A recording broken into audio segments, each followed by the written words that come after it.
The next topic of discussion is Rapid Spanning Tree Protocol, or Rapid STP.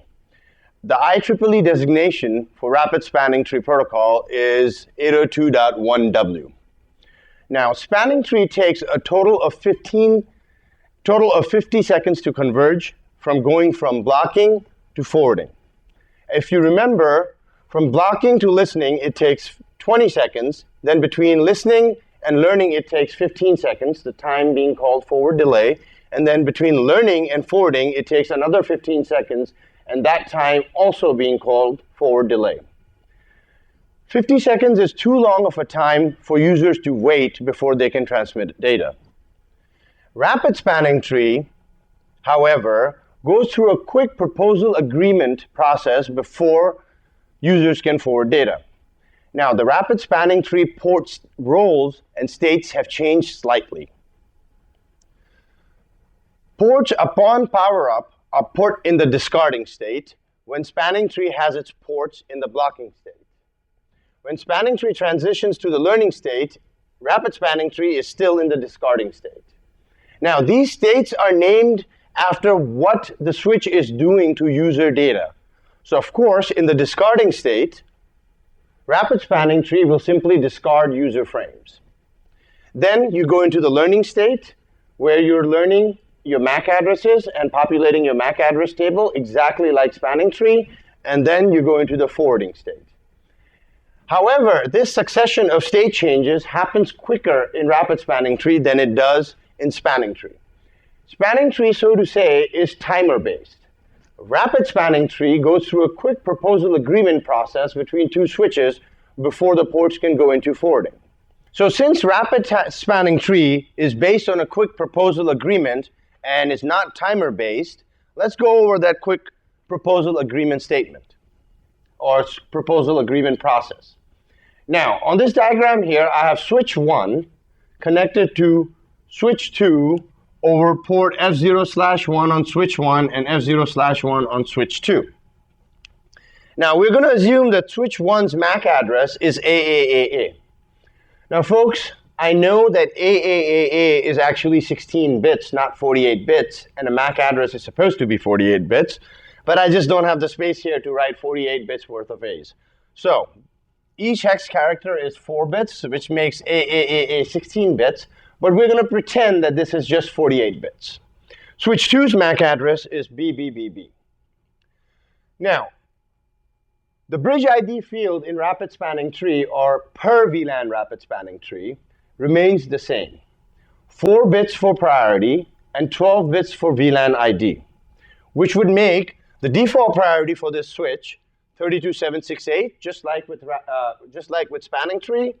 And let's presume we're just running VLAN 1, which would make the priority field a total of 32769, 32768 plus 1. Same with switch 2, the priority would be 32769. So the tiebreaker in this case would have to be the MAC address. And since switch 1 has a lower MAC address than switch 2, AAAA in hex being lower than BBBB in hex, switch 1 we know is the superior bridge. Now, each one of these switches sends itself, upon power up, a proposal BPDU. So switch 2 sends a proposal BPDU to switch 1, and switch 1 sends a proposal BPDU to switch 2. This proposal BPDU is actually, in the proposal BPDU, the switch is actually claiming that it will have the designated port on this segment between switch 1 and switch 2. And if we remember, a segment is a connection or a link between two switches, right here, between switch 1 and switch 2. So in each switch in its proposal is claiming that it will have the designated port on the segment. And if you remember how things worked out in Spanning Tree, the superior switch always ends up having the designated port on the segment.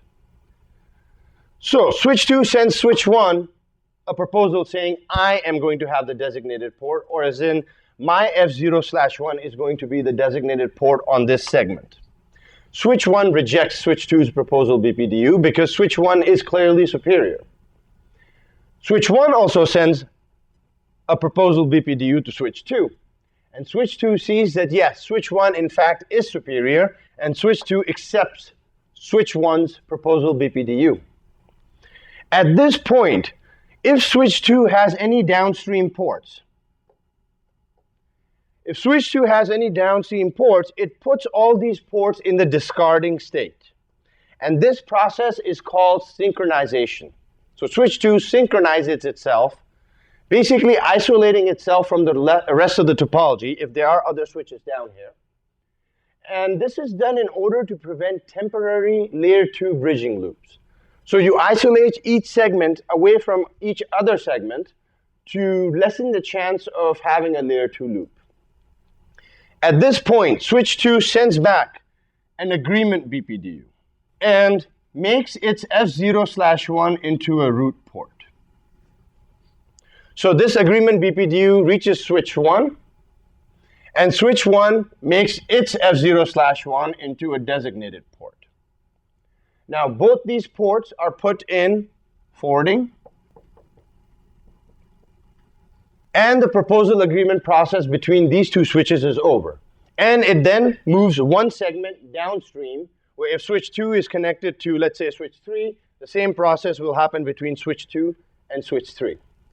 Now, as you see, this took a total of maybe 4 seconds, as opposed to 50 seconds with regular spanning tree protocol.